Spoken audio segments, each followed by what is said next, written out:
There's lots of news coming out of Walt Disney World these days, and we're going to talk about all of it right now.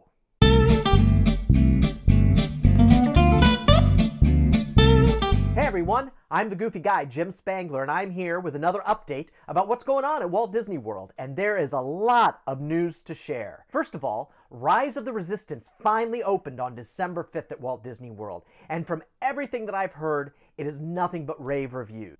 At Rise of the Resistance, they're also using virtual boarding passes, like they did to get into Star Wars Galaxy's Edge when it first opened up. So, when you get to the park, you sign up for a boarding group, and then they announce when those boarding groups are available to get on the ride. You need to put on your push notifications for your My Disney Experience application, and then you'll be notified when it's time to get on. And from the time that push notification goes out, you have 2 hours to get onto the ride. Now, what this has done is it's shortened the line that you have to stand in, which I understand is about 30 to 40 minutes now with this boarding pass idea. And it allows you to do other things while you're waiting, so you're not spending 4 or 5 hours in line waiting to get on the ride.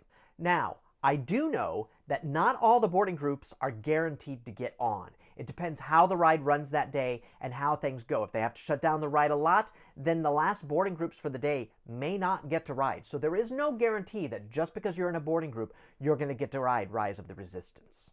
If you are on the ride and the ride breaks down or stops, I don't know that it really breaks down, but something goes amiss and they have to evacuate the ride, they're giving out paper fast passes for you to come back and ride Rise of the Resistance once it opens up again, which is great. They're addressing the situation right then, and they know that people want the full experience, that they're not going to be happy with only getting halfway through and then having to wait in a huge long line or sign up for another boarding group. Doesn't seem fair to me. So Disney did it right. Also, I have to wonder if this boarding group is the way they're going to start handling lines for all of their major attractions. Seems like a pretty smart idea to me that you would sign up for a boarding group to get on Space Mountain or to get on Splash Mountain or Big Thunder Mountain or, any of the great e-ticket attractions that they have out there. I just think, it really is a smart move.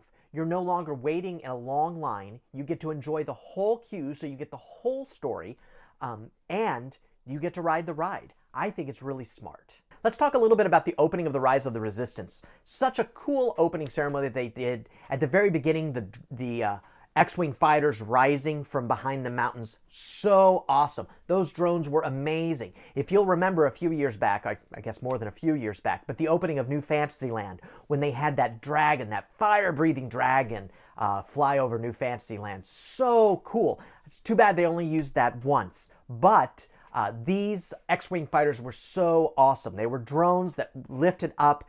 They looked solid, even though we know they're not from the pictures that we've seen on the internet. But by lighting them from the inside, they looked like real X-Wing fighters. It was so awesome.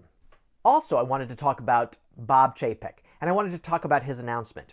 Has anybody noticed that all of Disney's announcements right now sound like Apple announcements? They all have that same tone and pattern and rhythm, like Tim Cook announcing a new product for Apple. Just a thought. We have an opening date for Mickey and Minnie's Runaway Railway. That's much harder to say than it seems like it should be. But anyway, March 4th, 2020, opening date for Mickey and Minnie's Runaway Railway. They've also released the poster with the opening date on it. I am so excited for this ride. I can hardly wait to get on it, and March 4th will not come soon enough. Agent P is going to be leaving Epcot's World Showcase, and it's being replaced by DuckTales Adventure. I love this idea. I love the DuckTales, and I think it should be a lot of fun and open up for a lot of different opportunities. Now, I have to say, I do love Agent P. Perry is one of my favorite characters, but I think this is a good change, and I think it's about time. The other thing is that you no longer have to check in and get an old flip phone to do the adventure. You can do it right on your cell phone with the Disney Play app. And I think that's wonderful. It opens it up to a lot more people being able to participate, and even a whole family being able to take part with their own phones. Also at Epcot, the Beauty and the Beast Sing-Along, Awesome Planet, and Canada Far and Wide got an opening date, January 27th, 2020. That happens to be the same date that the Arts Festival starts, which I love. I think it's great. Just do it all at once. We also found out that the narrators for Canada Far and Wide are going to be Eugene Levy and Catherine O'Hara, who I love. If any of you are familiar with Schitt's Creek, you are familiar with these two. They are the parents. They are wonderfully funny and so good. I'm excited to see this movie. Also, if you're worried about the Beauty and the Beast sing-along replacing the French Pavilion movie, it is not.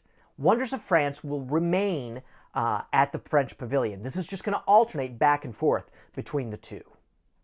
We got to see images of the Mickey Shorts Theater that's going in at Hollywood Studios, and it looks so cute. The chairs have Mickey's shorts on them. It looks really comfortable. They're going to be showing Mickey Shorts all day in there, and it's going to be in the old theater that was Sounds Dangerously before at Hollywood Studios. So I think it's a really good use of that space and just a really great idea to help make Mickey and Minnie's Runaway Railway more understandable to the general public, because there may be a lot of people, I'm guessing, that haven't seen any of those new shorts and won't understand what's happening in that attraction. So I think it's really smart, and it's going to be so great in the middle of the summer when it's really hot to just sit and laugh at some Mickey Shorts in the air conditioning. According to Walt Disney World News today, Disney is transitioning to plain compostable plates at their quick service dining locations. It's just another step that Disney is making to help the earth and make things better for the planet. Now, if they'll only get rid of the paper straws and sell reusable straws. There's a new seating area at Liberty Market at Liberty Square at the Magic Kingdom. It's just picnic tables with awnings over them, but it looks like a really nice area. It's been fenced off and really needs to be there for that place now that they're selling things that you want to sit down to eat. I think it's a great idea, great location, and I'm looking forward to seeing it. One last thing. We're 2 weeks away from The Rise of Skywalker, the opening of the last of the Skywalker series for Star Wars. I am so excited to see this film. I think it's going to be amazing and epic and everything that we want it to be. At least I'm hoping that that's what it is. I'm sure I'll enjoy it no matter what it is. Be sure you're getting your tickets and are ready to see it. That opens on December 20th. Well, that's it for this week's Goofy Guy video. I hope you enjoyed it. If you did, be sure you smash that like button and hit the subscribe button below and click that bell icon so you can get notifications whenever a new video comes out. I'm Jim Spangler, the Goofy Guy, and I'll talk to you soon.